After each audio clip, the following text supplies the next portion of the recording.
The New Noise Podcast with Devin and Jack. All opinions expressed in this podcast are solely the opinions of the individual and do not represent any organizations larger or smaller. Thank God. Hello and welcome everyone to, I guess, the first episode of the New Noise Podcast. I was thinking about this earlier, actually. Would you call this, like, episode 1 or episode 0? Or episode 2? Because, like, technically there's an episode before this, but that almost feels like a special of sorts. You could sort of say it's episode 0, like, before the podcast was named and whatnot. I don't know, am I rambling, or does that make any sense? Episode pilot was the last episode one. Pilot. Yeah, sure. We needed to get greenlit, and now we're greenlit.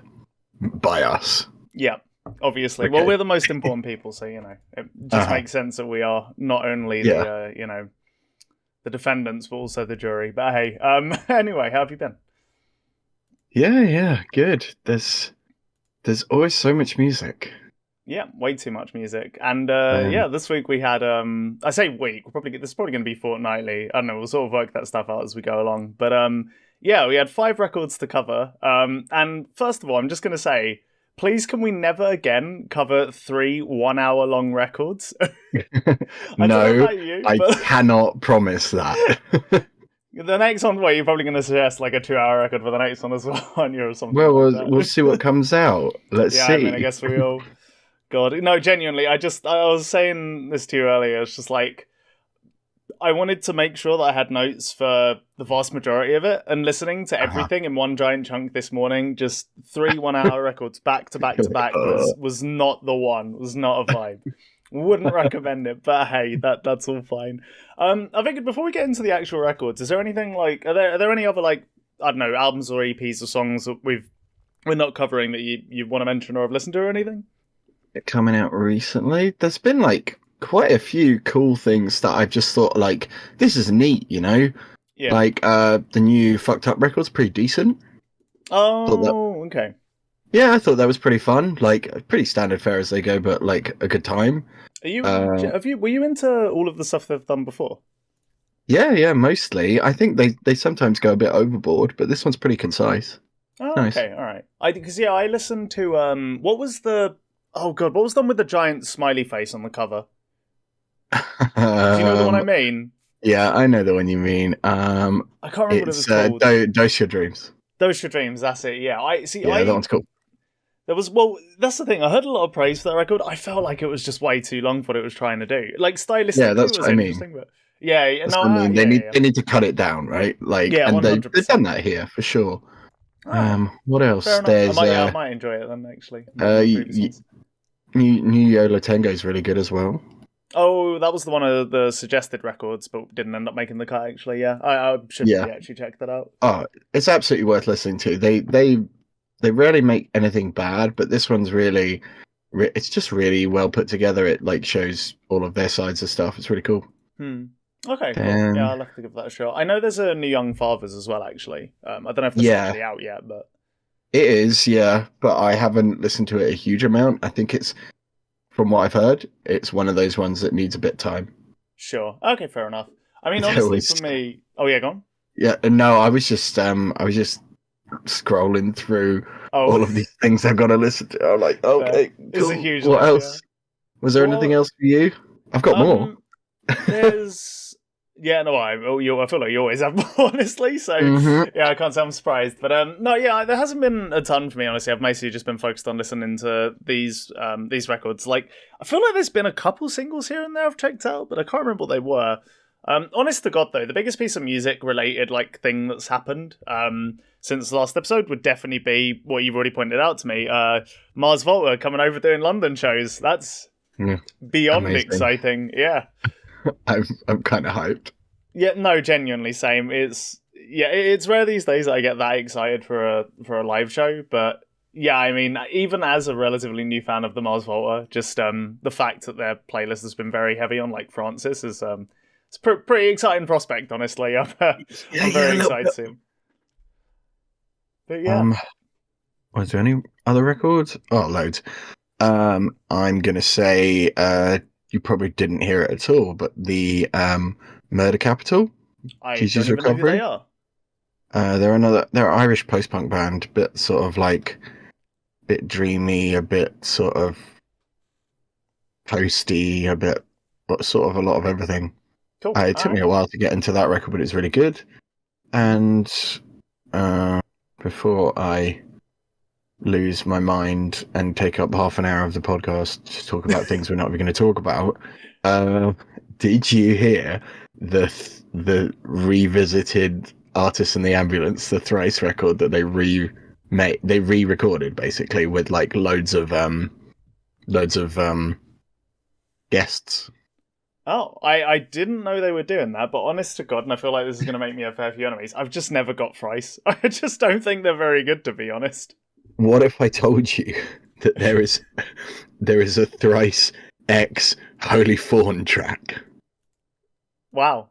I don't really know how to react to that. That's I know, yeah, that's not what I would expect. Wow, interesting. Okay, fair enough, Dan. Yeah. Is it good? Dare I ask?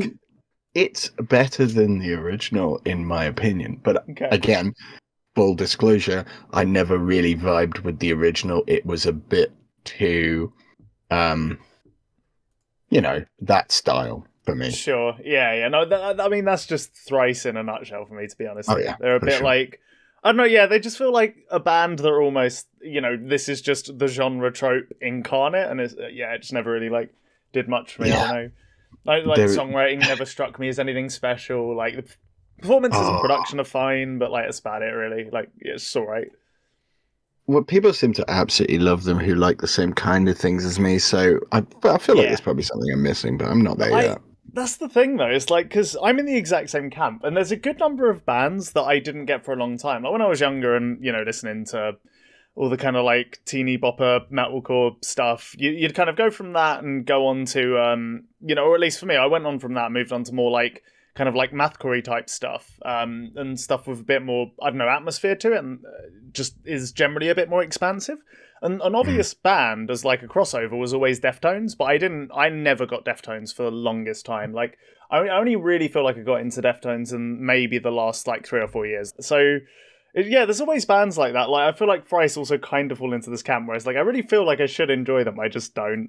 Maybe they'll click someday, who knows? Who knows? I mean, I don't. There's enough music without me trying to get into Thrice. Very true. Yeah, that's very, very true. Speaking of there being way too much music and not enough time, should we actually crack on with these records before this also ends up being 3 hours long and absolutely unlistenable? I'll save anything else for next time. How about that? Cool. Yeah, sounds good. The next one 4 hours long. Okay, neat. Okay, let's get going on the meat of this. Cool. All right. Well, what do you want to? I mean, so just for those listening, the records we're going to be doing today are we're going to be doing the new Paramore record, the new Kelela record, the new Ahab record, the new Sanguisungboggaggga, I think that's how you pronounce that, something roughly like that record, and the new Parannoul record. Those are the 5 we picked out and ultimately decided would be the most relevant or interesting or just whatever.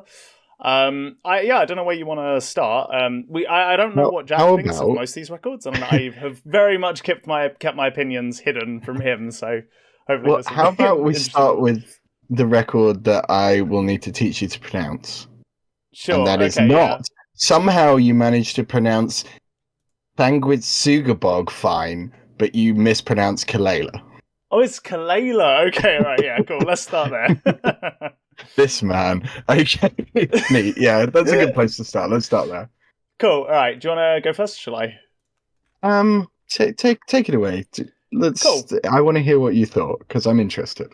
All right, cool, fair enough. So, Kelela released an album called Raven. I did not know who this person was before this point at all. And when you sort of suggested this record, just going based off the album art and how the artist sort of presents herself, I assumed it would be fairly different to what I ended up getting. So for those who don't know, she essentially makes very lush electronic R&B. I think that would be the broad description of it. And when I first listened to this record, I really wasn't sure how I was going to react to it, especially after the first song, because it was a very kind of the whole record is very kind of moody and atmospheric and quite dark. But the first song specifically is quite washed out and sparse and very ethereal. And once that happened, I was like, okay, I'm expecting an R&B record, not necessarily the electronic stuff. I'm expecting an R&B record, and if it's going to be this kind of like sparse, I'm not sure if I'm going to vibe with this massively, but pretty much the second track kicked in, every single one of my worries like immediately washed away, and I was actually like unbelievably hyped to cover this. I don't know what to say. I just was not expecting as much like UK EDM influence on this record as I was. This is like this is an R&B record. Or sorry, this is a dance record masquerading as an R&B record, which I just was not expecting at all. And yeah, I don't know what to tell you. Just so much of this. There's so much to love about this record. And yeah, I guess we'll just start with kind of its general flow, because I think it's one of the more interesting points about it. I think so. This whole record, like I said, it's quite dark, it's moody, it's atmospheric, but it does still have a very strong like dance music flavour to it. Arguably, that's even the foundation of the whole record for me. And essentially, I think the thing that really stops it from being like an hour-long, just atmospheric, moody, kind of like everything fades into one, is the fact that all of the dance music influences are actually quite varied across this record. Like, you've got elements of like UK bass, you've got breakbeat, you've got drum and bass, you've got dancehall, there's a like hip-hop inspired track. There's just such a good variety of different flavors of dance music across this record, but it never feels like it never feels like all over the place or anything like that. It's so cohesive because of the way it's produced. Her vocals are very like good at tying everything together. She's quite like she's a very like understated performer, but it very much fits the mood the record's going for. So honest to God, I was just like I was kind of stunned with this record. I really, really did love this one in the end. And I wasn't sure that was how it was going to be, because like I said, the record is very understated and moody, and it constantly has this very muted palette. But at the same time, after you listen to it a couple times, there's a surprisingly varied set of sounds coming at you across the record. I mean, like there are just so many highlights on this thing. Like Happy Ending is fucking awesome. Like it's such a good track. Yeah, just breakbeat, like Bliss, with these just incredible like ghostly synth loops aiding the atmosphere the whole time. I love the vocal harmonizations on it. They're, again, still very understated, but you can just tell they're there, and they really they propel the vocals forward in a way that just adds a lot to it. A really fucking great track. Missed Call is just such a brilliant like atmospheric drum and bass tune. There was one, I can't remember what the song was exactly, but there was the title track. The title track is amazing. Oh, don't worry, we're getting there. Okay, I'm jumping the gun a little bit. You are. All right. No, yeah. No, I mean, you're not wrong though. Like, yeah, Raven. Raven. When I first heard it, I was like, okay, because in one of the things this record does as well is like I feel like a lot of the dancier cuts are very much in the first half, and then it goes into much moodier kind of like atmospheric stuff in the back half. And again, it all still feels very cohesive. But by the time you hit Raven, it kind of Raven is almost, I almost see Raven and Bruises as like a 1 and 2 part, because the back half of Raven has the kick drums come in. And Bruises is essentially like a house-inspired tune that plays off the back half of Raven. So I almost see them as like a part 1 and a part 2. But yeah, Raven's just an incredibly lush track with some really like gorgeous looping synths, great singing, very like lush piano and kind of strings just to aid everything. Yeah, and it just flows perfectly into Bruises. There was one song, I think it was Contact. Like, I was not expecting there to be a garage beat on this record. I was like, this reminds me of UK garage 100%, but the beat works perfectly for it. I really don't have like a ton of criticisms of this. I would just say that like a couple of the tracks for me were maybe like paled slightly in comparison to others. I also feel like it could have done with like maybe 1 or 2 extra like more full-on dancey tracks. I feel like there's a few too many sparse moments.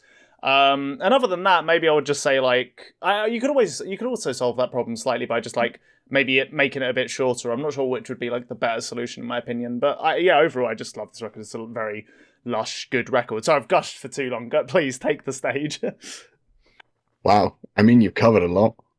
Let's okay. So my sort of feeling about this record is it almost falls apart at the seams with it almost, the structure feels so nebulous, but also kind of linchpins around these really driving focused tracks, and then sort of melts away again until it reforms again for another one of the like standout tracks. But without the rest of the tracks, they wouldn't lift up so high.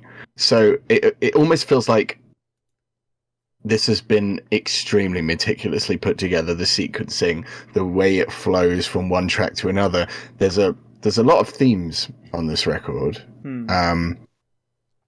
One of them is definitely water. Yeah, I mean, the album cover shows you that, but you get to the end of Enough for Love, and there's an outro of field recorded lapping waves, and I think the album kind of almost feels like you are being submerged and then surfacing and being submerged and surfacing throughout the whole thing. And yeah, on surfacing you get those driving beats, the kind of, like you said, break beat inspired beats, jungle beats, all of these different kinds of electronic music, and then you dive back into this beautiful awash with color and melody. And it's been a long time since I've heard an album that I thought was sequenced so amazingly. Yeah, no, I definitely, yeah, I mean, it's hard to disagree with that. Yeah, for sure, it definitely feels that way. The whole ebb and the flow of the record feels, I agree, it does feel very like meticulously put together for sure. Yeah, no, I really enjoyed that element of it for sure.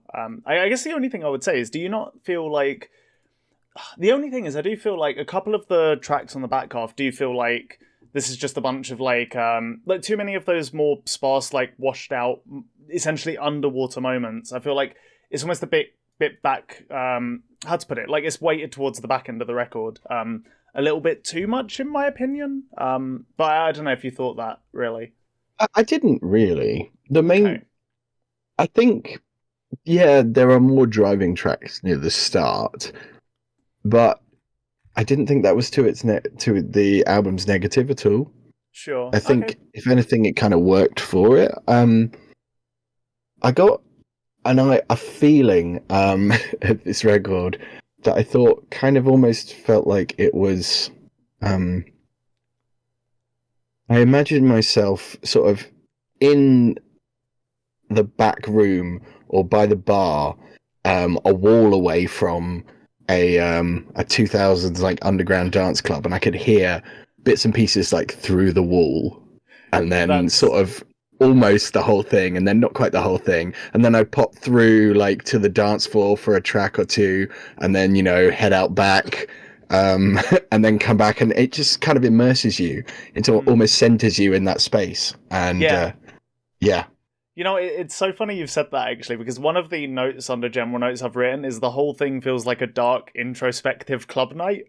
Yeah. So, that's just this bang on, like, 100%. It actually, I was going to say, it gives me the same feeling as a lot of the more meditative dubstep from back in the day. I don't know if you get that vibe at all.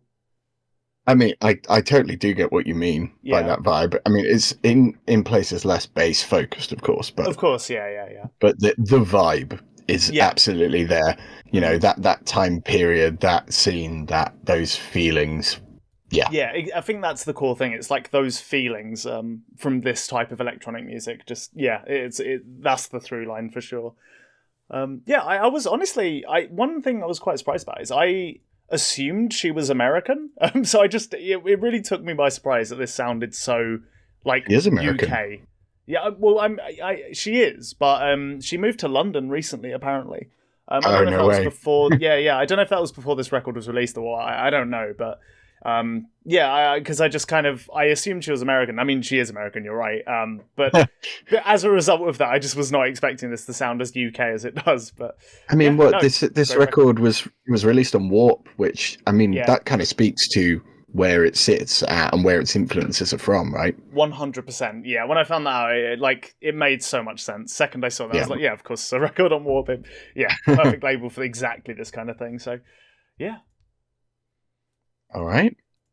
I think we've Right. pretty much covered that for sure. Yeah. No, yeah, just a great record for sure. I wasn't expecting to like it anywhere near as much as I ended up, but I also got something completely different to what I thought it'd be. So yeah, very good record. Cool. All All right. right. What are you feeling next? Um. You know what? Heh, Let's go on. talk about. Actually, okay, I know what we're going to talk about next. So I'm very curious Okay. to know what you think of it. I'm very curious. Let's talk about the Ahab record, Choral Tunes. Okay. All And right. you know what? You can kick this one off since you put me on the spot last time. Go ahead, bud. Okay. So I've known about Ahab for a long time, right? They've been around quite a while as well. Maybe I think they've been around almost 20 years now. And they started off as a very good but very standard sort of funeral doom output, but with a slant towards the maritime, let's call it that. And by that I mean they focused every single thing on an epic maritime story. Every album told a complete story. They haven't changed that, but Sure.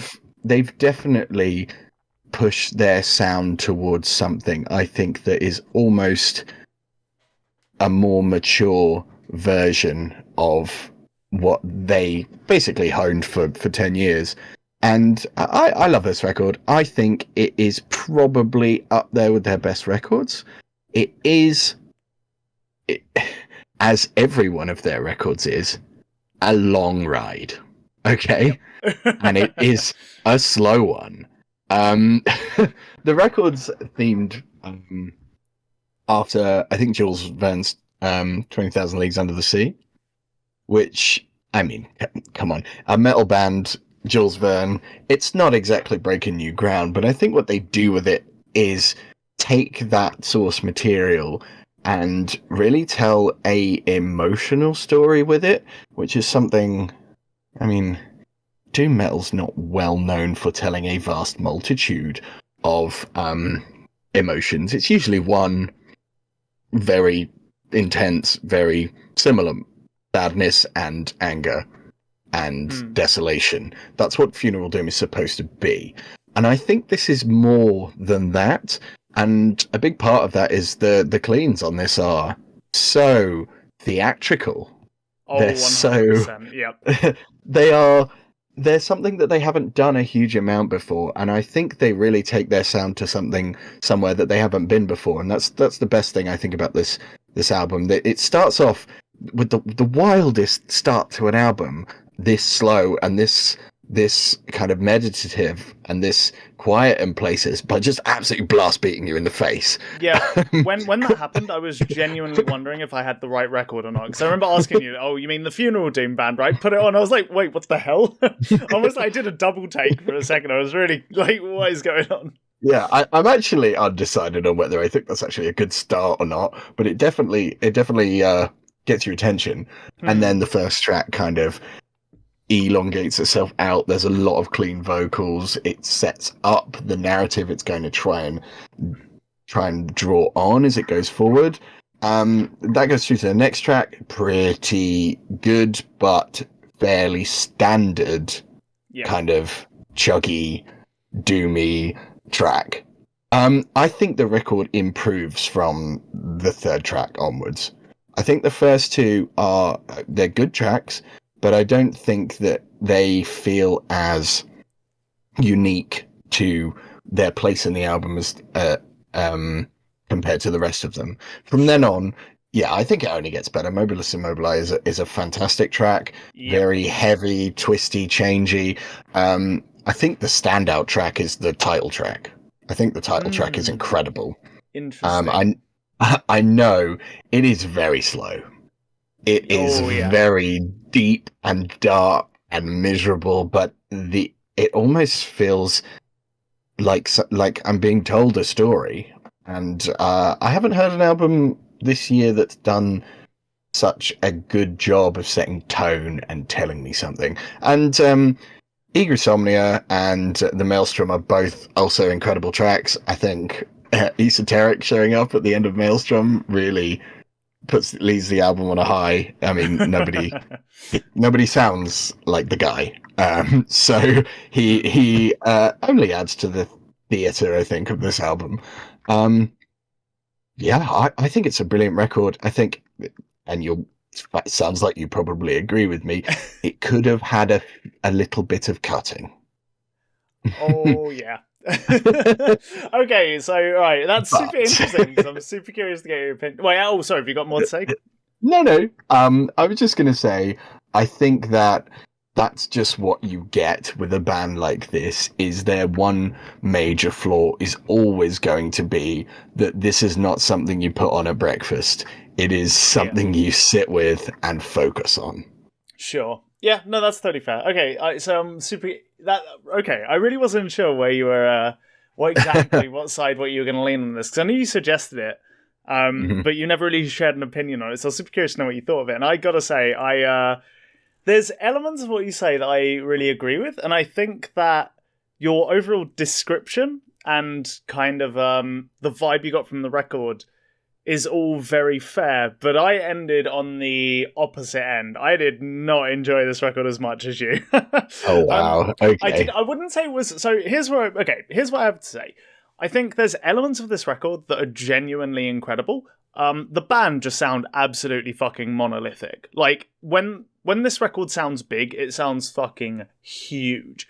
And I will say, so for the record, just for anyone listening, I'm not an aficionado of Funeral Doom at all. There are a couple of records I enjoy in the genre. I don't even know, it's not a particularly bog standard Funeral Doom record, but I really love Mirror Reaper by Bell Witch. It's also notorious for its kind of like pace. But yeah, I thought this record had a chance to be really good, and in parts, I think it really lived up to what I wanted from it. But what you've mentioned in the theatrical elements of it, I really struggled with, because I felt like when this band were being intense and monolithic, they just had their sound absolutely nailed. But on the more theatrical sections, it just, for me, it almost felt like a little bit... I don't even know what to describe it as. It didn't quite work for me, and it's almost a bit difficult to say why, because instrumentally, I didn't necessarily mind what was going on a lot of the time on that. But vocally, sometimes it's super clashed with the instrumental, in my opinion. Other times it actually aided it quite well. I almost felt like the times where the clean vocals aided the song behind it was when they went for something more almost like traditionally Funeral Doom, where it's like a very clear, slowly picked like guitar lead that's like incredibly striking over a really driving bass and like kind of like slow, punchy drums, essentially. I feel like that's where it worked at its absolute best. But I found it very interesting. You said Coral Tomb was your favourite song, or where you thought, your favourite one. Stand it. Oh, wait, say that again, sorry? No, that's not for you, right? Yeah, that's where exactly. they take. Yeah.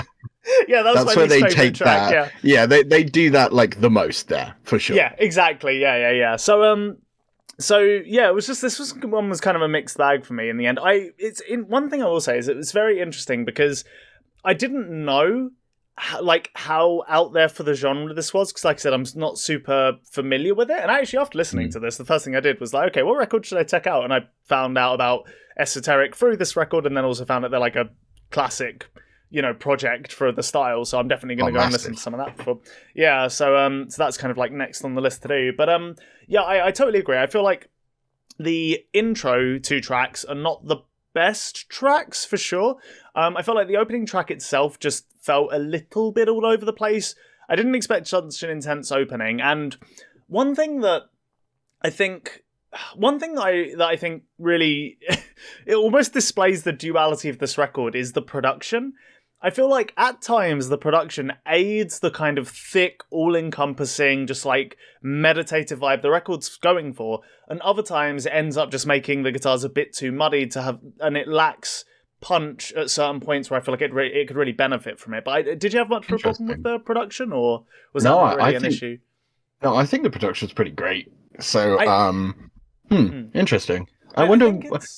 Is it that when it's trying to be more detailed, the default production that this band have gone with in the past and that feel like is quite large and quite like you said, monolithic. So maybe some of that gets lost, and I would get that. I tell you what, from what you've said and from what I say, where we land on it is slightly differently. But this sounds like a band that has done everything they could do with a specific sound, and they've tried something a bit different, and whether that's paid off or not, maybe we disagree on that, but they're leaning towards something a little different, and I think that is what they needed to do because they've got, I think it's like 5 other albums before this, and there's not a bad album there, but they are very much one thing. Sure. Okay. And this is not. So maybe they take some of the things that you worked with this one and make something even better. I would be super into that. I think this is great, but definitely a little disjointed, a little long, and there's room. They can take those things and they can do something, I think, as good as their first record, which I mean, if you're going on a Funeral Doom thing, Ahab's first record is one of the best ones. Sure. Okay, yeah, I'll definitely check that out as well for sure. But yeah, that's kind of like, I definitely, I can see what they're trying to do, and I could see this being good. I agree. I think the key word you've said there actually that perfectly encapsulates it for me just feels a bit disjointed for me. I definitely, like I said, there's points I agree with you on. So, like, for example, Mobilis in Mobili is an unreal track. That's such a goddamn killer track. It's insane. The chorus chug riff's just sick. The double kick sections are so, like, impactful. I love the bells on the intro as well. There's, like, this lead melody about halfway through the track that just is exactly what I want for the genre. So yeah, like that track absolutely ruled. Honestly, even Colossus of the Liquid Graves, the second track, I do agree that the band kind of venture into something more interesting later on the record. But the second track I also thought was pretty good. I do agree it was a bit standard for sure. I think my favourite track actually, it probably is Mobilis, but in terms of the like longer cuts, I think The Sea is a Desert was probably my favourite. I just felt like that was the band sounding as heavy and monolithic as they did across the whole record, and they captured it perfectly in those 10 minutes for me. Mm-hmm. Yeah, and then there's 40 more minutes after that. Yeah, exactly, right, yeah. So yeah, Oh, one thing I will say though, actually, shout out to the artwork. The artwork for this record is fucking awesome. It's good. It's wild, right? Yeah. It's like a scuba diver vomiting the sea out above like a bunch of trooping scuba divers, a bunch like they're not like sea life. They're not just trooping. Yeah. They are carrying coffins on a death march. Oh, damn. Okay, cool. Yeah, it's it's a genuinely incredible album art, like one of the better metal album artworks I've seen in a while. Big fan. All right, that's interesting. Cool. Any thoughts about where we should go next? I do not mind. I don't mind. Do you know what? I'll tell you what. Let's do the 1-2 puncher probably, because I've shit all over your recommendations. Now we should probably flip that. Do you want to do the Sanguisugabogg record? Absolutely. Cool. Okay. Where are my notes? Okay. Cool. So, shall I intro this one, or do you want to go for it?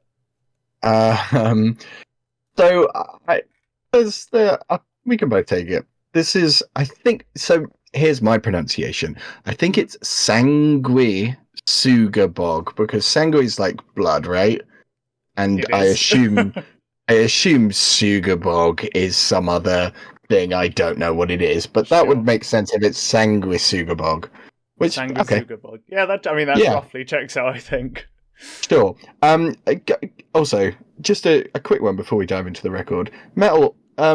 Metal logo artists and metal band namers, knock it off. That's all I gotta say. Moving on. Yeah, I'm kind of with you, honestly. It's a bit silly. But at the same time, I think this band are generally a bit silly. They're ultra silly. Yeah. But without giving my opinion away, I'm not sure how much they realise how silly they are. Oh, it is hard to tell. It is definitely hard to tell. But I think they're at least a bit of work. I'll tell you what. Here's a relevant story for how I found the band. That I thought would be kind of funny to share, and also, I don't know, kind of maybe illustrates the level of seriousness we're dealing with. I remember. So basically, Theo. He's booking shows at a venue now. That's what he does, and Nice. he booked this band. And I remember seeing on Facebook, he shared a post from the band where they were talking about the show, and they just said, "This is going to be the stinkiest show of the year." And Theo just said, "I think this is a compliment." And I think that's roughly the level of seriousness we're dealing with, honestly. Okay. Yeah. But basically, I'll take it away. So, this is essentially it's a very straight up like slam death metal or brutal death metal record. You're really not getting anything outside of the ordinary for the genre here whatsoever. This whole record is like 45 minutes of like sort of, 2 to 4 minute songs with just nasty mid-pace chugged out riffs.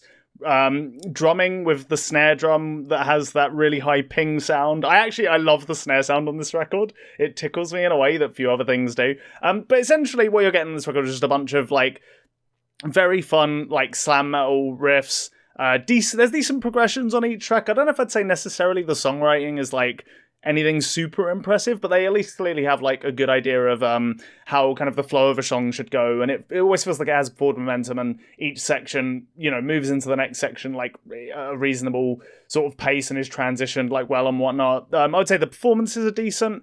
There's a good number of like catchy groovy riffs here and there. I guess, honest to God, like I don't have a ton of. This is probably the record I have the least to say about because it is very standard for the genre. I do feel like this is a good rendition of what it is. But it absolutely did not need to be this long. And my biggest criticism... it's too long, right? It's definitely too long. Yeah, it did not need to be 45 minutes. Half an hour of this, perfect. 45, way too much, for sure. Mm-hmm. That's also not aided by the fact that one area where I do think they actually could have easily mixed things up a lot more is, oh my God, the vocals. They're very monotonous. They're just... those growls are... very, very similar across most of the record. Occasionally you get like a scream or a shriek here and there, and those go a long way. Little pig wee, and I'm like, oh, cool. Yeah, exactly. Yeah. Right. Those like moments go a long way to really aid the record. But I mean, honest to God, like I had a lot of fun with this record, even if it was a bit too long. For like the first 2 opening tracks are just solid, straight up slam tunes. You've got a couple little moments that sort of remind me of like hardcore, which I really enjoy. There's decent interplay between the band that they're like best moments. Oh, go on. I think I have something to say about that in a second, but let's carry on. Sorry, I'm interested. Sure, yeah. I would say like this record is basically at its best when I feel like they're going through a decent number of riffs that all feel like like just solid riffs for the genre. Essentially, there's a couple like nods or shout outs to hardcore, in my opinion. I would say like the absolute best songs on this record are all the ones that have like decent progressions. Like Skin Cushion was easily my favorite track. I would say it opens with this like super intense bomb blast. It has these like quite groovy riffs. It's got just this absolutely nasty like hardcore chugged out riff at the end. It's got really great gutturals on it. It's got a couple more like of the screams and that kind of thing. And I feel like generally that's just where this record's at its best. There's a couple like big duds. I would say Proclamation of the Frail just has this kind of clunky groove to open with that doesn't really, like the drums don't really fit what the guitars are doing, and it just in general I feel like that song is pretty overdrummed. I tell you what, yeah, the last 3 tracks on this being the worst does not help the pacing, and the fact that it's the last 3 tracks are the ones they should have cut. Yeah. It really feels like you heard the album and then the bonus tracks that shouldn't have made the album, but it's the album. No, that's bang on, actually, 100%. Yeah, That the fact, and do you know what doesn't help them as well? It's the fact that all of them are the 5-minute cuts, more or less. They're like 4 minutes 30, 4 minutes 30, and 5 or something. It's just like, I don't know what insane person thought this would be a good idea, but yeah. Here's what I think. I think this sounds like a very talented drummer who went, I want to make I don't have anyone to play with. And he just picked some random ass brutal death metal guitarist off the street, this really talented drummer, and was like, it'll work out. This feels like a drummer's band, rather than a band with a very talented drummer. Sure. I kind of get what you mean. I definitely think there's I can see what you're saying for sure. There is a decent number of these tracks are maybe a tad too overdrummed, but it's not just that. The production, coincidentally, I believe the production was done by the drummer. Actually, no. Let me have a look. Do I know who did this? Not specifically. Oh, the mixing engineer was Kurt Ballou. Kurt, what you doing? Honest to God, I don't mind the mixing on this. No, the mixing on this record is one of the worst I've heard all year. The drums sound great. The rest of the band sound like they're performing in a toilet. It's awful. It seems like they tracked the drums first, got them sounding amazing, and then just like slopped a load of sloppy guitars over the front that sound all. It almost every time I hear something cool happening with the guitars, it sort of chugs itself into a bog. Coincidentally, well, seems on theme, honestly. I know, and it would be on theme, and that works. A kind of boggy, gross production on some sorts of records, but when you are led by drumming so precise, I think it doesn't gel. And that's my main problem with this, is it doesn't gel. The two parts of the band together just don't sound right.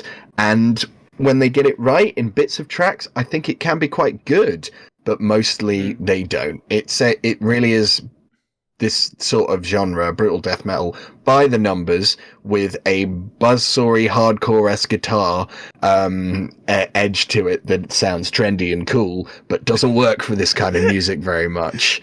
There's a couple of tracks that I like more than others. I think Pissed is a great track. Oh, wow. I thought that was one of the weaker ones, honestly. No. I think that's a great track. I think they do something different on it. They've got this sort of, I don't know, I can't really even explain it, but the first two tracks really go in with the riffs, right? Yeah. And then to get a little bit of a break, a little bit of something different, but still gnarly, I think it's kind of cool. I mean, it definitely has, like, I've described it, I don't know, I don't really know how else to describe it, but it has that bit in the middle that's like almost like a dancey bit. Yeah. I thought it was quite fun, but yeah. When there's an Aaron Hurd, right? Aaron Hurd from Jesus Piece feature. I did not know that. That's insane. Yeah, on the second track, you can't tell.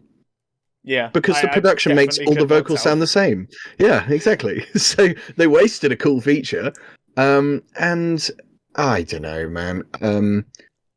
There's a level of self seriousness that you can have as a metal band, and then there's a level of self-awareness you can have as a band.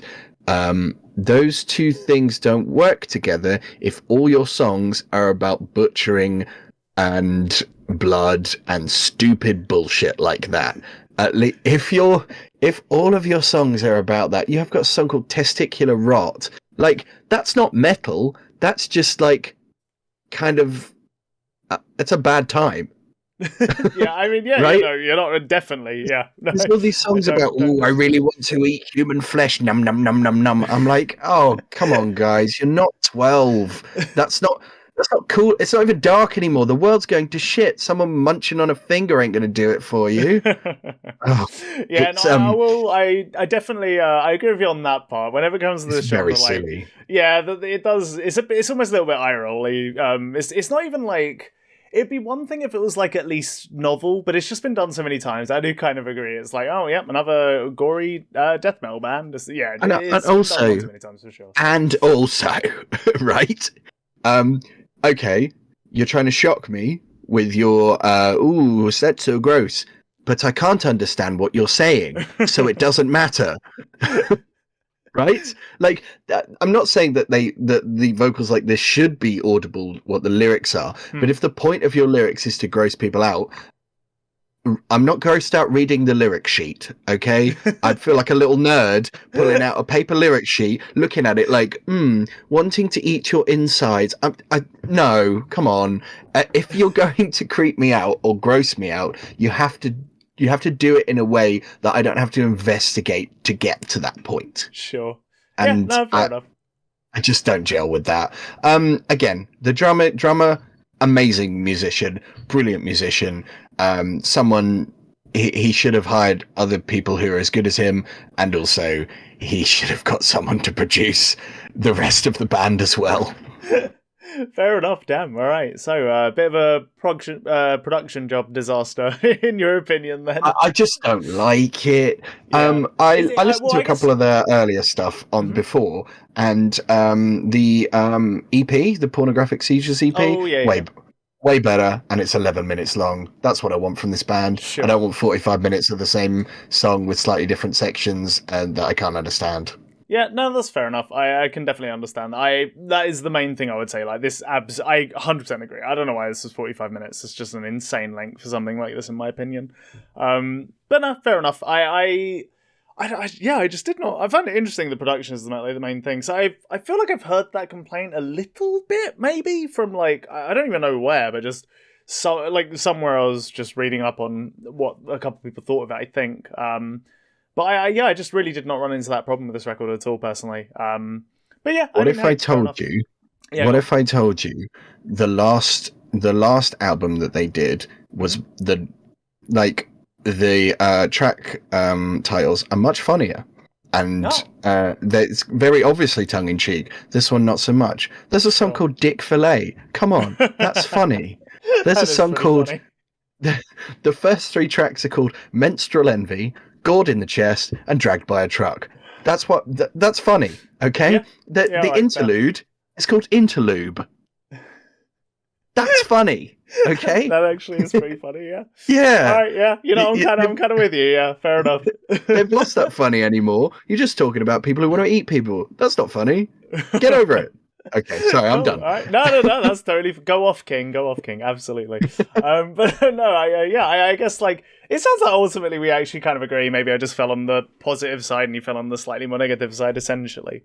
But yeah, I guess I also have maybe slightly more tolerance for the nonsense part, I guess we'll say.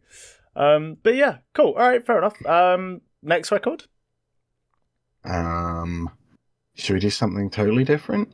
I mean, the next 2 records are both totally different to this. So yeah, it exactly. doesn't really matter where we go, right? Okay. Yeah, pick one. Go for it. Oh shit! I'm on the spot now. No. I'm not letting you do this. Okay, you're not pinning this on me. No. What do you want to do last? What's like the one that you have the most to say about, and we'll do that last. So I have a lot to say about both of the next 2. Okay, I have less to say about the Parannoul records, so Paramore can go last. Okay, cool. That works perfectly. Cool. Parannoul. All right. Well, you know what? You can kick this one off, because I knew very little about this artist before this record, although I recognised I think the debut record, the one with like the blue cover and the smoke, that one. Yeah. I recognised that just seeing it posted about on forums and whatnot. But so this is so go ahead. Okay, cool. This is a very much an internet story. This is an artist that can only happen, I think, now, pretty much. 100%, yeah. 100%. Yeah, as someone who we can record and put out music in the space of your own bedroom that you want to make, that can sound to an extent this professional and expansive. It's only so long before someone just makes a banger of a record from the space of their own bedroom that isn't defined by its bedroom, aesthetics, which is, we've got bedroom pop, we've got a lot of ambient music stuff. Sure, I can see how you can make something like that in one room. But I think we've reached a point where you can make Parannoul's first record, To See the Next Part of the Dream, and have it lift in interested spaces, on music forums, on message boards, just only on its own merit, is something I can't remember the last time I saw something get this big on just that. Yeah, and I think, mad, isn't it? Yeah, that's absolutely something that should be at least celebrated, and also just excited 100%, especially when it's to this see creative, what can happen. right? Yeah, exactly. So that first record is way more lo-fi, way more sort of emotionally charged, negatively emotionally charged, kind of scratchy and rough around the edges. This record is not. No, definitely not. I actually didn't know that's what the first record sounded like. That's interesting. Yeah, there's elements of this kind of wall of sound that you get Yeah. from this record, but definitely much more lo-fi, much more brass, almost. Interesting. Okay. Yeah, we've waited 3 years, I think. There've been lots of bits of music released from Parannoul for a while, but I think that this is the first proper major release for a couple of years, and Sure.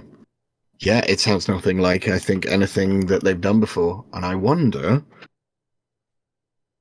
I tell you, I'll spoil it a little bit here.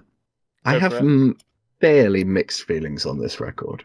Ooh, very interesting. Okay, damn, go for it. Yeah, I think there was there was the one with Asian Glow and Sonos Tomam Conta last year, which I have not listened to actually, but I'm pretty sure that was a bit more along the lines of the first one. This is just a straight up like shoegaze record, right? Essentially, yeah. I described it as like my first note is blissed out, jangly shoegaze indie rock. Essentially, I don't know how accurate to say that is. Yeah, that makes sense. But with like specifically like the maximalist production. Oh, 100%. Yeah, very maximalist. This whole record is incredibly like every channel is firing at like the maximum decibel. It's mad. Yep. Yeah, I thought that some of this record worked brilliantly, and some of it was too much all at once. Interesting. Okay. Go So ahead. What parts? Polaris and Insomnia, the first two songs, I think are great. Yep. The climaxes, the build-ups, the sort of clipped drums, and this huge enveloping production works for this sort of bright, shoegazy, optimistic sound brilliantly. And a lot of places drown this sort of stuff in feedback and reverb of a very guitar sort of type. I think this kind of takes an edge off of that, and the reverb almost feels digital. Yes, this is a very digital sounding record in general, I think. No, I was thinking mechanical. I was like, I don't mean mechanical. I mean digital. So digital feedback, but emulating guitar feedback. And that, I just think that's very interesting and very cool. And I haven't heard anything like it in a long time. And then it just keeps going. And it just keeps going. And it's tiring. I get where this is trying to come from, and it's blasting you with this emotion and positive feedback, this kind of post-rocky, shoegazy, but with a lo-fi edge to it. But I don't know, I just get ear fatigue. I just get ear fatigue by about halfway through the record, and I think it doesn't help that about halfway through the record, it starts to lose its focus a little bit as well. Ooh, that's interesting. Okay. I really like the last track, but I think maybe like track 6 to track 9. Yeah, it's very pretty good. Great, isn't it? Yeah, it's I just feel like from Parade on, like Parade's where after that it drops off a little bit and it's just a bit much. And I think that is potentially a pitfall with music made in this way. Very what DIY almost. Yeah. I mean, I know that this is released with a proper label on Top Shelf now, and that's cool and everything, but there's still a lot of personal mixing here. It's very much a one person project who has worked on all parts of this, and I think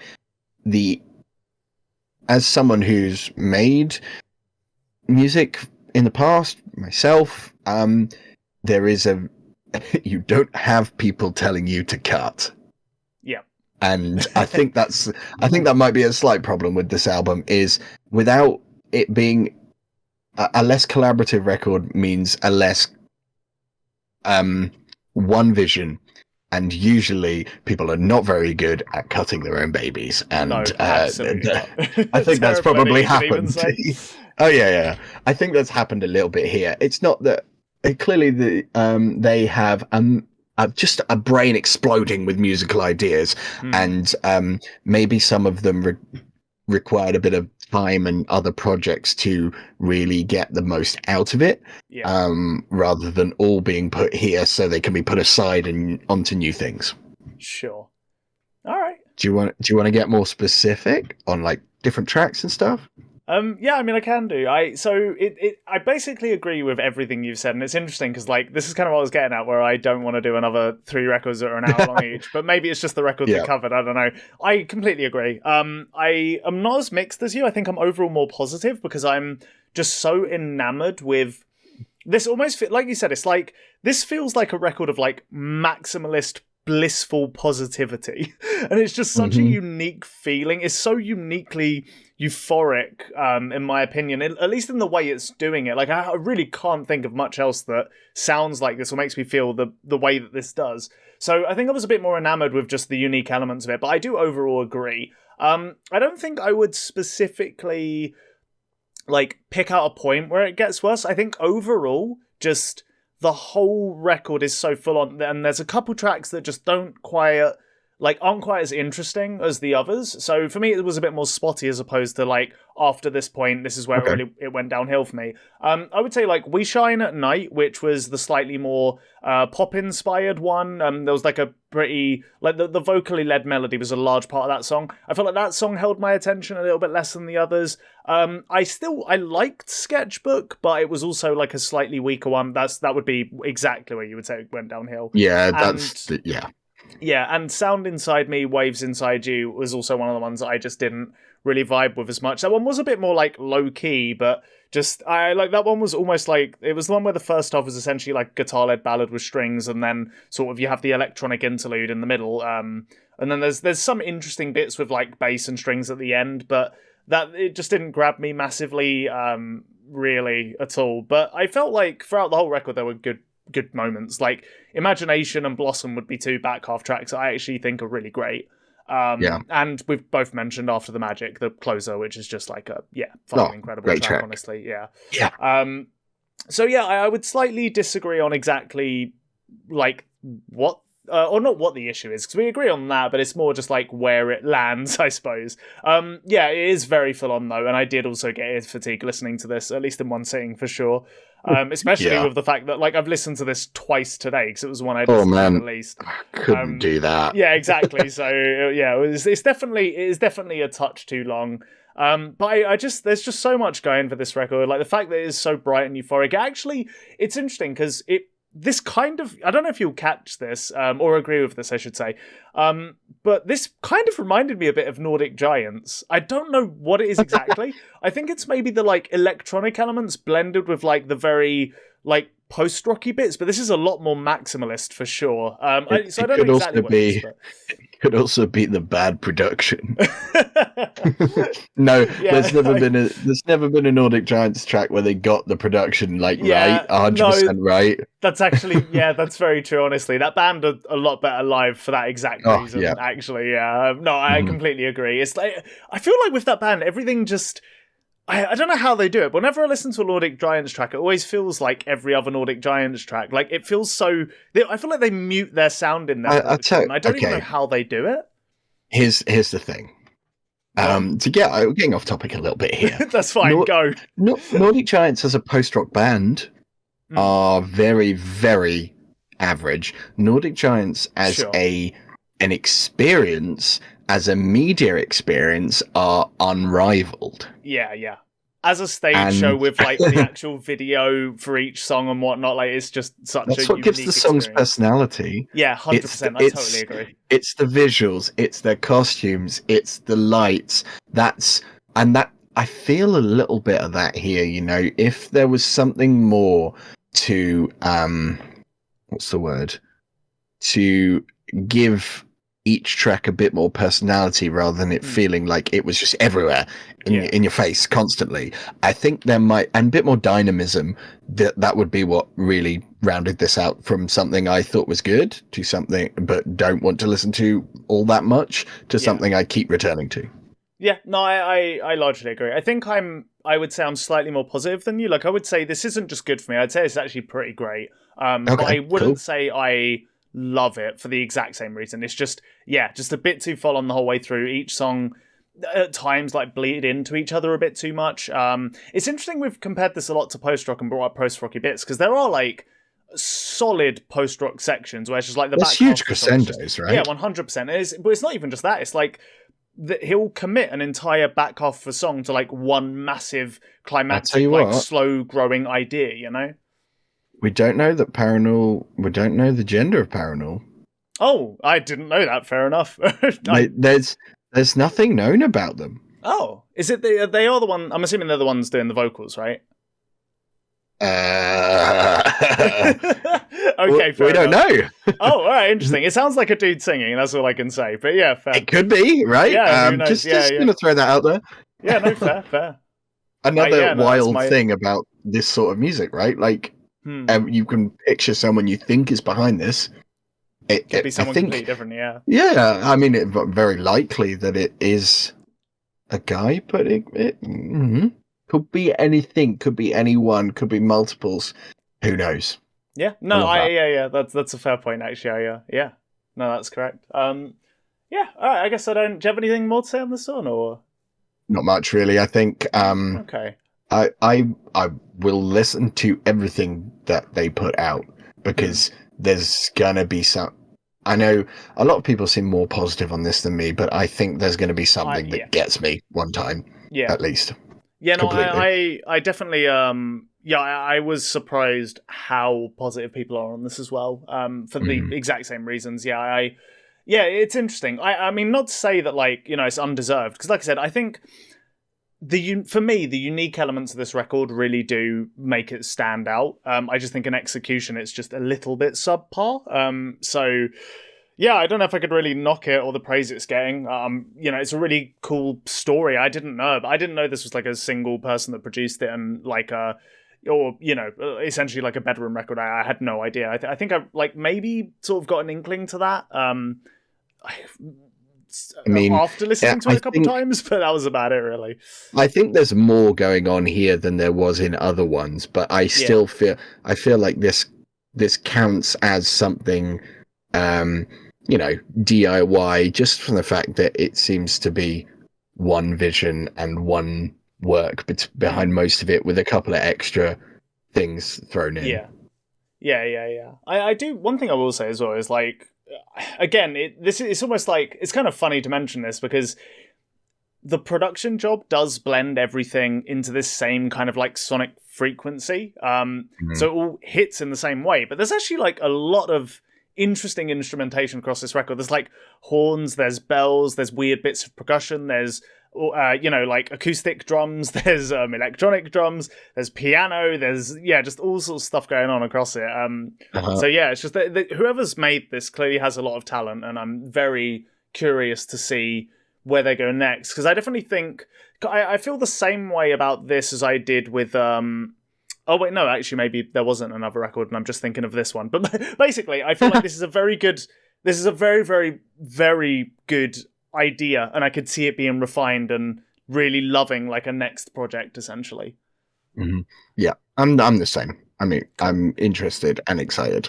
Cool. All right, that's Parannoul After the Magic. That was a very interesting record. Should we go on to the final one then? And now on to Paramore. Paramore, correct. All right, do you want to kick this one off, or shall I? I think you should go for this one. Okay, cool. I have no idea what you're going to think about this, and let's see.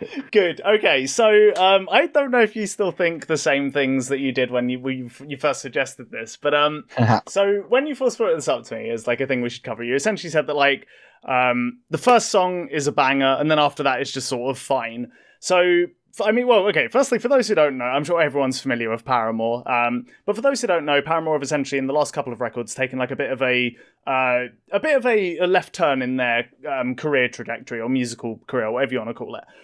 Essentially, they've moved away from the very like full-on distorted pop punk kind of like pop rocky sounds of their youth, and they've moved into something a little bit more subtle, a little bit more low-key. And this kind of happened from maybe 2 records ago. Now, I remember hearing about this when it first happened, and I checked out, I think I've checked out both the previous records, but I didn't really connect with either. The last one got a fair bit of decent press for being this kind of like... I love After Laughter. Oh, yeah? What a fun record. Okay, alright, yeah, I just couldn't connect with it. I found it a little bit too sweet, a little bit too sugary. I didn't think it was like... I don't know, I found it more grating than catchy. I get it. Is what I'm sorry you hate fun. Yeah, I do. I just hate fun. Absolutely correct. If it's not miserable and the band isn't called Sanguisungboggaggga, I'm just not going to enjoy it. What can I say? But no, I couldn't get on with After Laughter. But I was, I as a result of that, I essentially didn't think I would get on with this record at all. And after you told me, like, okay, the first song's good and the rest just is kind of okay, I was very prepared to have like a middling experience with this one. And I gotta say, first time I put it on, that pretty much is exactly what happened. I thought the first song absolutely banged. This Is Why is such a good song. And then after that, I just kind of, I ran the whole record and yeah, I thought it was very middling. But a magical thing happened after that. I kept listening to it. And after I kept listening to it, every single song got stuck in my head. And I just could not stop returning to this record. I don't know what the hell happened, but I kind of love this, honestly. This is... Okay. I think this is great. I think this is an awesome, highly unexpected record. It's like chef's kiss for the brevity. It's 35 minutes. Oh my god. Yeah, that's only because you listened to 3... you listened to 3 hour-long monsters, and then you were just Maybe. Bangers and it's over. All right. I'll take it 100%. But no, unironically, I think this is a very well written record, a very well produced record, and there's just like bangers all over it. The band are like miles away from their like kind of overly distorted, very like maximalist, like rock band sound they used to be on. This feels like very organic and jammed out, which I just never would have expected from Paramore. There's good like interplay and kind of like what feel like organic jams happening all across this record. It feels a good length with a good amount of variety too. And I mean, like, I could just go over every single song. Like, This Is Why it's just a fucking awesome tune. It's got a killer chorus. Yeah, go on. So This Is Why it's the first track that they dropped from this. Yeah. And I think people were a bit blown away by it because not only is it a great track, it is also, I think it's quite different than After Laughter. After Laughter is a pop rock album all the way with big choruses. This has a big chorus, but it also kind of fits all these intricate guitar parts within it, dancey grooves that fit, that change through the track. And it's just very, as good as a pop song I think can be. Yeah, it's incredibly put together, for sure. It honestly feels pretty masterful, I would say. Like, the way the bass groove, like, holds the whole thing together, and those drums hold it together with the bass groove, and then, like, everything else is just flexing over the top of it. You've got these, like, big explosive, like, notes in the chorus timed along with, like, the group vocals. It works beautifully. It's very, very good. There's lots of, like, subtle little touches, too, like, I don't know if it's, like, a synth or a guitar melody before the final chorus, but, like, just there's little touches like that, in that song that just make it sing. And I mean, honest to God, I feel like basically every song has something close to that. They all have a different vibe. Like The News, the next song, That's true. I felt like had just an absolute banger of a guitar-driven chorus. One thing I found interesting about this record is the chorus is a banger. Okay. I fucking love the chorus on The News. Yeah, I think it's huge. I don't know, just the way it's weird because it's definitely not as detailed as the chorus on, like, This Is Why, but it just feels so much more urgent. And I don't know what it is exactly, but, like, what they're actually playing is basic, it's simple, but I feel like Hayley's vocals just bring a sense of urgency to it, and it all fits together really well. And it's another song that, in general, just is chocked full of, like, subtle little details that I really enjoy, is solid interplay in between the band. And I could say this for essentially every single song, to be honest. The only thing I would say is, like, towards the end, I feel like there's a couple tunes I didn't enjoy as much as the others. Liar is kind of like a slower, more ballad-like track that I felt like was just Liar's okay. a bit standard, isn't it? Yeah, and I felt the same about Crave as well. Like, those are probably the two weakest songs on the record, in my opinion. No, the weakest song on the record is C'est comme ça, because it's annoying as shit. Okay, it's definitely one of the weaker, like, banger type tracks, but it's just so fucking dancey. Like, that No, I can't. I love it. Well, maybe, okay, love it's a bit strong. I think it's a great track. No, I can't do it. It's Fair. I genuinely, if I don't even skip that much of anything, I would skip this. Sure. Fair enough. If I wasn't don't skip on purposely really, listening to it. Yeah. No, neither do I. I really, something about annoying bits of songs really get to me. And Fair. I just think someone should have told them to cut that bit out. It would have been fine. Sure. Okay, here's what I think. I'm so ready for this. Hit me. I've changed a little bit on it since we talked. Okay. I think that there are a couple of much better tracks now, not just the first one. This is why definitely the best track, but dug in through there are not just good tracks, but really, really cool bits of tracks that otherwise don't stand out. Mm-hmm.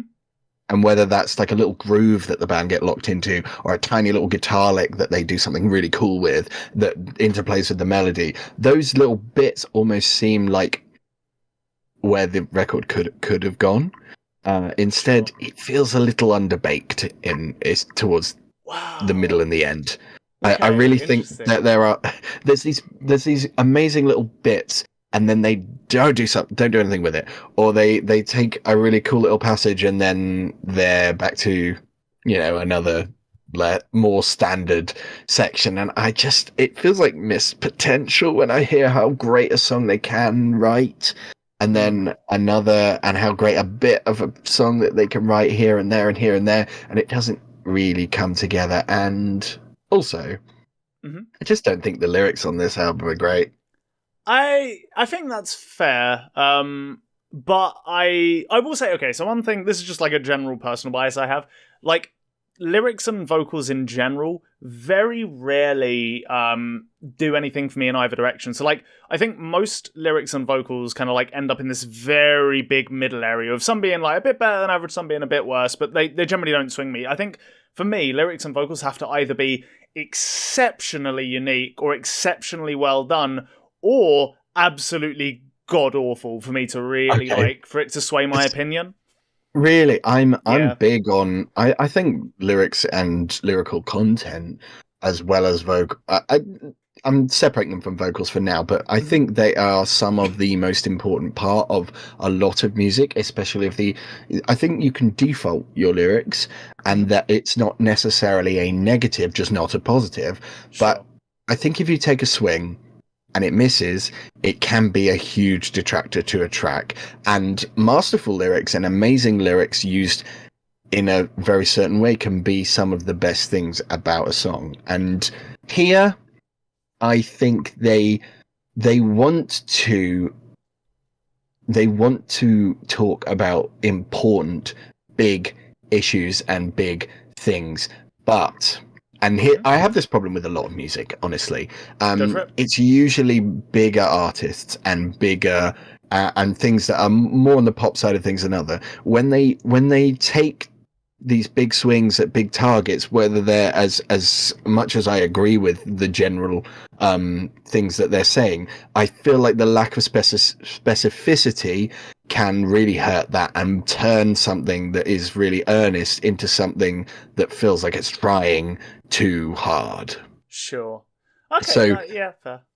For example, I think the news is like shitty things are happening, but they don't say anything. They just say shitty things are happening, and I think that.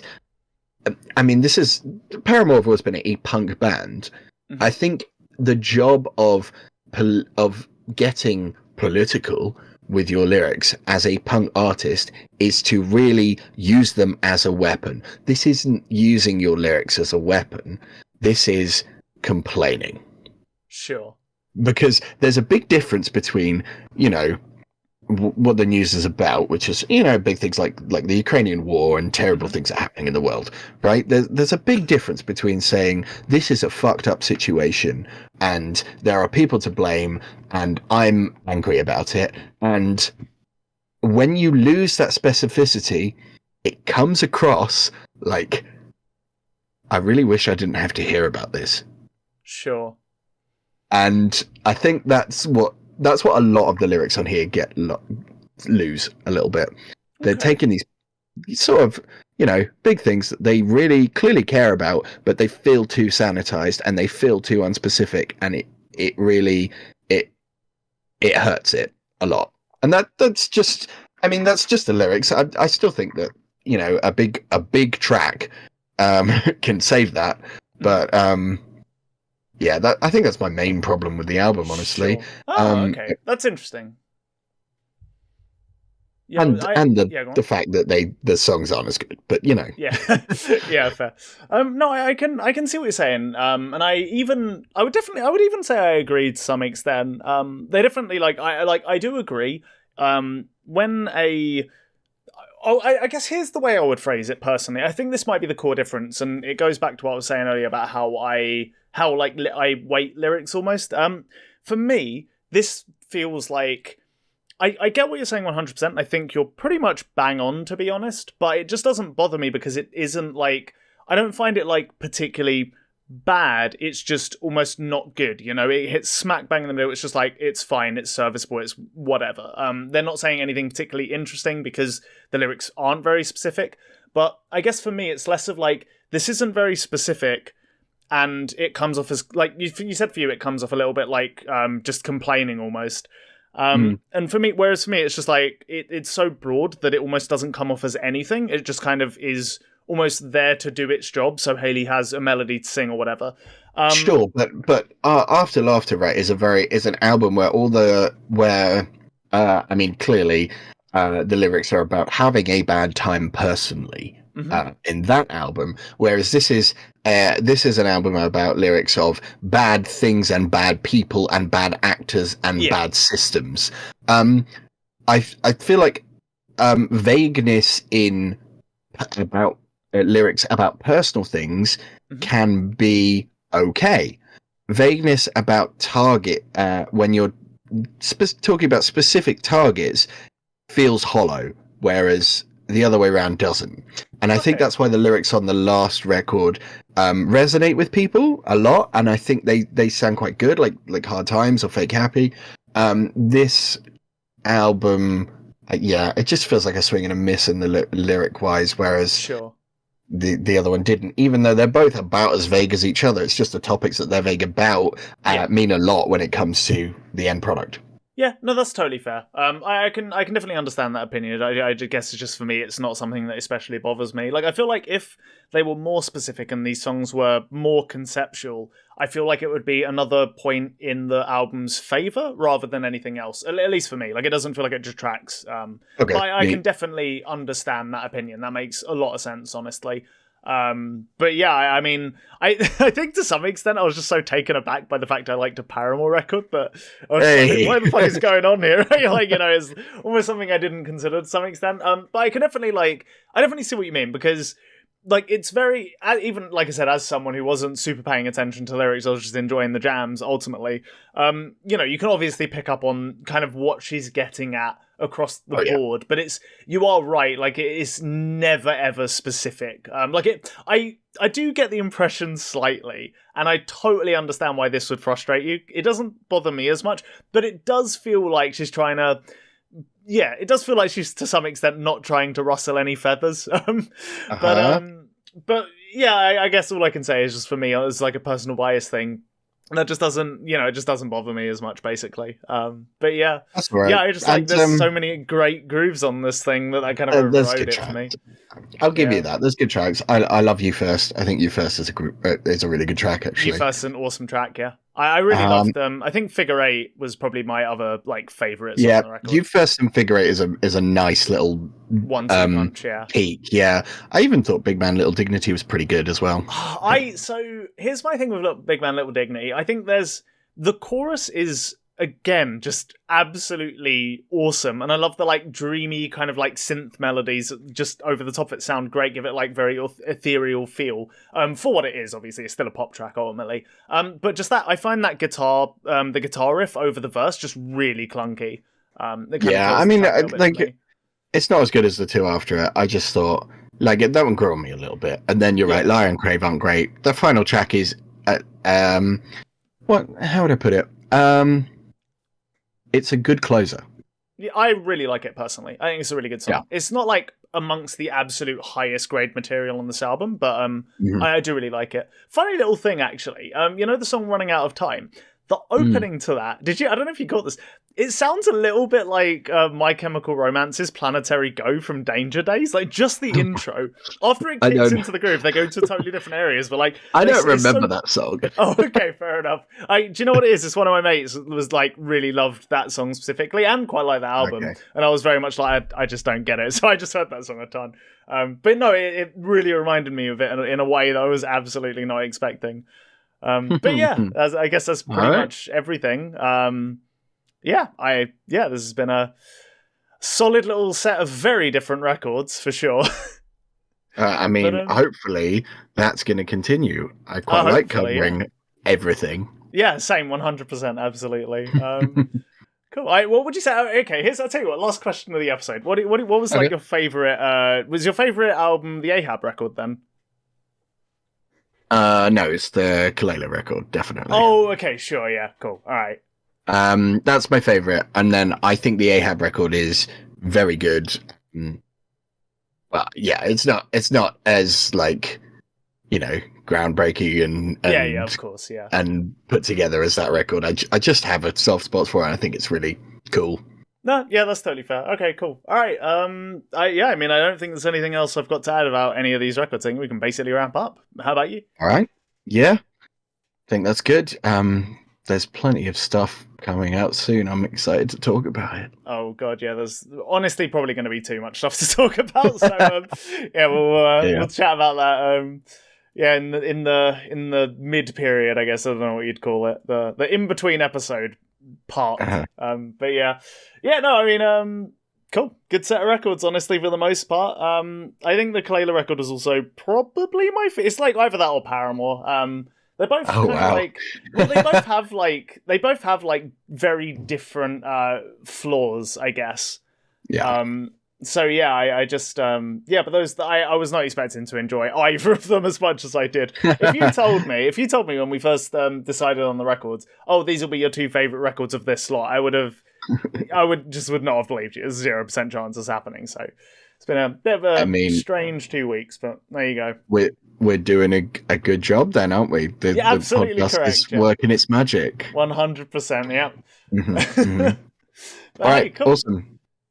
Yeah, that was a fun chat, and this year looks like it's going to be pretty cool for music. Yeah, that's for sure. A lot of stuff to look forward to. A lot of interesting shows. Honest to God, one of the things I can't wait to do like an Arctangent special and just go over all the bands on that lineup. Do like a 4-hour. This is who I saw next. It's going to be more than 4 hours. Man. Oh yeah, might have to break that one up into parts or something. Yeah, maybe. Cool. All right, neat. Cool. We'll chat in a bit. Yeah, I'll speak to you soon. If anybody made it to the end, you're an absolute trooper. And I don't know how often we're going to do this, but, we'll sort that out at some point. But yeah, just for listening, everyone. Peace out. See you later. You have been listening to the New Noise Podcast. If you've enjoyed this podcast, cool. You're neat. Hopefully we'll see you again. Peace.